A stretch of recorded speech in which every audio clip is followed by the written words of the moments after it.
Chers concitoyens, bonjour. La réglementation française interdit les liaisons, même indirectes, entre le réseau de distribution d'eau potable et tout autre réseau d'eau. Je trouve qu'il y a de trop nombreuses zones obscures ou mal définies dans la réalisation et la mise en place des réseaux d'eau dans une habitation. La réglementation actuelle oblige tout propriétaire d'un système de forage, puis par exemple, à installer un compteur qui permet de vérifier que sa consommation n'excède pas les 1000 m3 d'eau par an. Cela permet de déterminer la redevance qui lui est imputable, pour compenser le coût de traitement des eaux usées lorsque l'eau d'un puits est utilisée pour les WC ou le linge par exemple. Celle-ci varie d'une commune à une autre, sauf si le propriétaire a une phytoépuration. L'eau d'un puits n'est donc pas aussi gratuite qu'elle pouvait l'être avant. Un ouvrage de prélèvement d'eau souterraine à usage domestique, puits ou forage, doit obligatoirement être déclaré en mairie au moins 1 mois avant le début des travaux.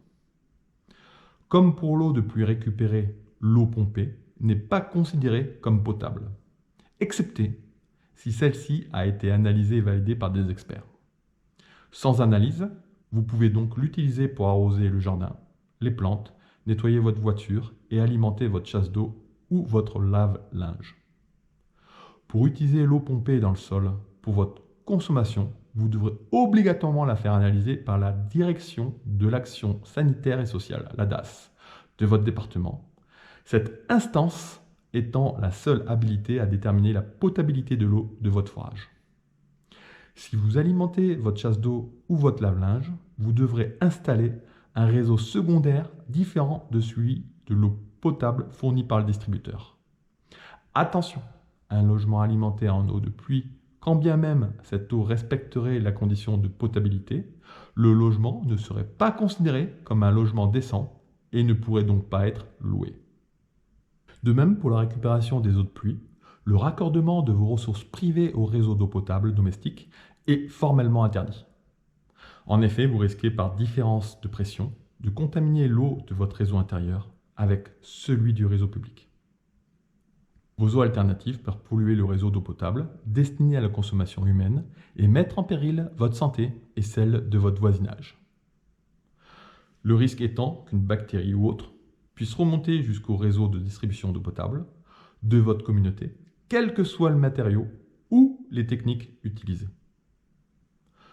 Le pouvoir politique souhaite rendre obligatoire l'installation de récupérateurs d'eau de pluie pour les demandes de permis de construire des maisons neuves afin de réduire les quantités d'eau prélevées dans les nappes phréatiques et de remplacer une partie de la consommation d'eau mensuelle d'un ménage par de l'eau de pluie.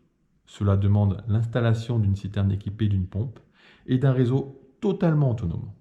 Attention, suivant la proximité de votre surface de récupération des eaux de pluie, certains arbres à aiguilles par exemple, peuvent rendre l'eau acide et donc être néfaste pour vos plantes ou vos équipements à nettoyer.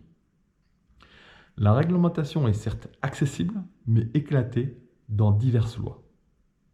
Pourquoi ne pas simplement tout regrouper au même endroit et plus accessible aux Français? Je souhaiterais qu'il figure dans cette réglementation une obligation de coloration des réseaux autres que le réseau d'eau publique. Il existe de nouveaux tuyaux qui remplacent le cuivre. Le tuyau multicouche, par exemple, en fait partie. Et il est extrêmement facile à colorer. Cette proposition permettrait, avec efficacité, d'installer dans tout type d'habitation différents réseaux d'eau.